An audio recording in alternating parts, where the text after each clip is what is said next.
Out of all the Gerry Anderson TV shows from the 1960s, the one I have the fondest memory of has to be Fireball XL5.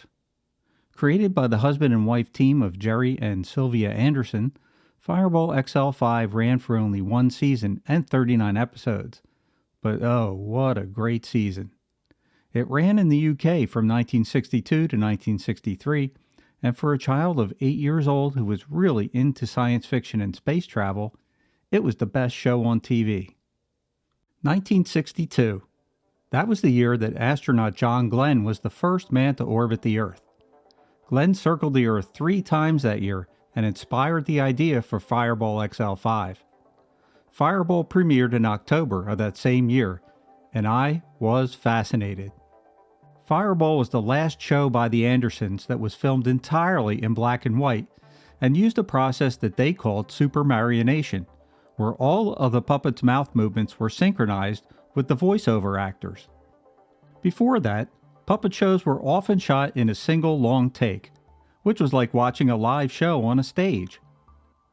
The Andersons used film techniques like editing and different shot sizes like long shots and close-ups to make their puppets into TV stars. They would also add in real-life elements to make the puppet stars more realistic. Things like eating, drinking, and smoking cigarettes. Yes, they even had puppets smoking cigarettes on a children's TV show. The attention to detail was amazing. The puppet strings were visible, but you didn't care. They weren't removed using CGI airbrushing. You knew that you were watching puppets, but you were so into the plot and the characters that it didn't matter. Colonel Steve Zodiac was the commander of the spaceship, and it was his job to protect the Earth from hostile alien threats. Zodiac was voiced by Paul Maxwell, a Canadian actor, while Steve's co-pilot Robert the Robot and Space Doctor Venus were voiced by Gerry and Sylvia Anderson themselves. Special effects were handled by Derek Meddings, a British film and TV effects designer. I can still see that great opening theme in my mind, with Steve and Venus entering the XL5 on their jetmobiles, and then launching down that long runway and blasting off into space. The jetmobiles were designed because creator Gerry Anderson wasn't happy with the way the puppets looked unnatural as they walked. The scooters let the characters get around without having to walk everywhere. And then there was that fantastic theme song, written by musician and composer Barry Gray, and its catchy closing theme, sung by singer-songwriter Don Spencer. The closing theme, called Fireball, actually had some success in the UK music charts. Airing first in the UK, the US rights were purchased by NBC and shown on Saturday mornings between 1963 and 1965. That's when I saw and fell in love with this series. It was the first Gerry Anderson series to air on US network television. Anderson's Thunderbirds, which came a few years after XL5, would only be shown in syndication, as the networks didn't want to get it into a bidding war for the show.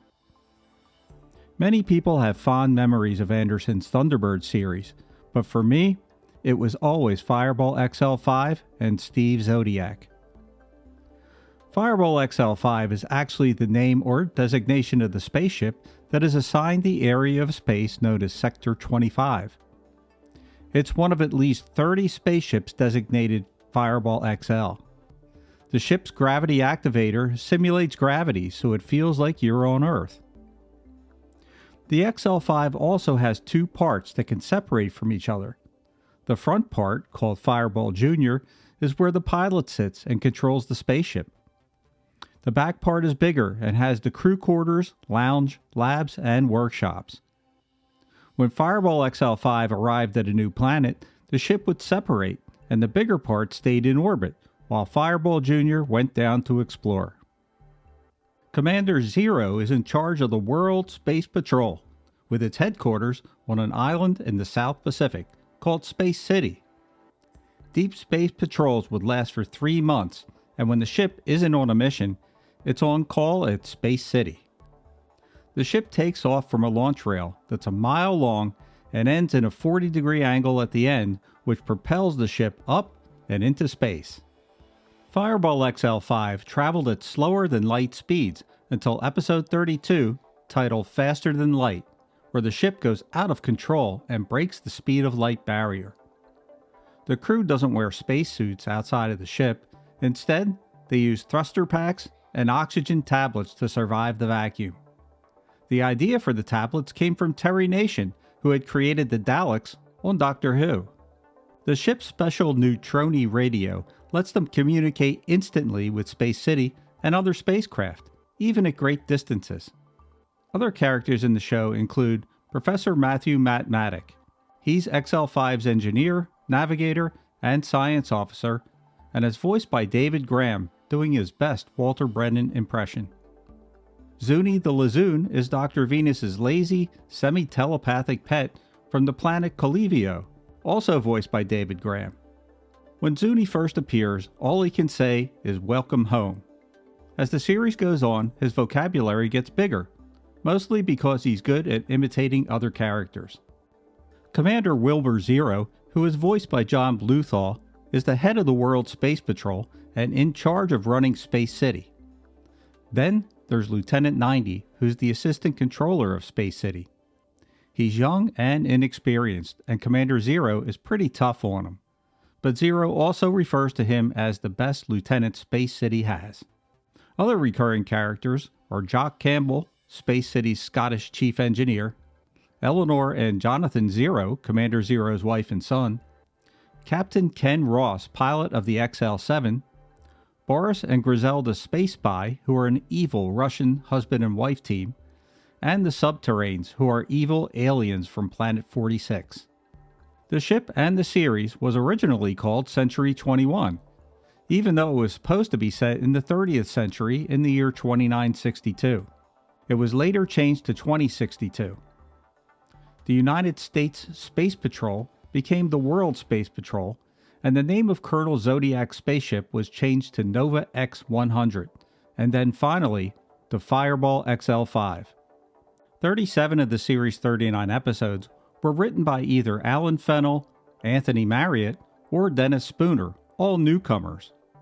Co-creators Gerry and Sylvia Anderson acted as script supervisors and also wrote the first episode, Planet 46, and the 11th episode, Space Monster. 3 different stages were used for filming, 2 for the puppets and 1 for special effects shots. There were 2 puppet units, so episodes could be shot by different crews to speed up production. The character of Dr. Venus was modeled on Sylvia Anderson herself, and Steve Zodiac and Dr. Venus were described as being the Mr. and Mrs. America of 2962.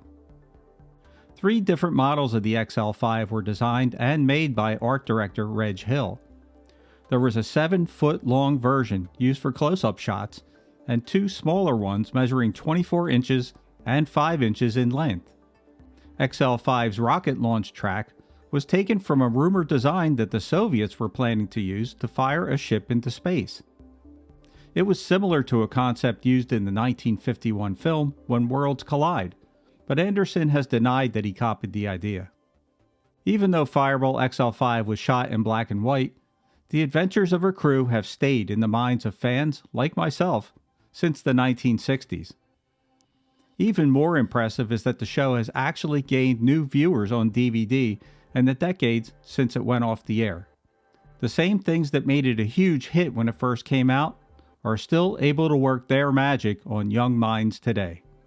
For those who still have fond memories of watching the show on Sunday nights in the UK or Saturday mornings on NBC in the US, Fireball XL5 is still a great way to relive some of the magic of your childhood. What do you guys think? Were you a Fireball XL5 fan? Or maybe more into the more popular Thunderbird series? Let me know your thoughts in the comments below. And if you like this video, I would really appreciate a thumbs up, and maybe even subscribe to my channel. But most of all, thank you so much for watching.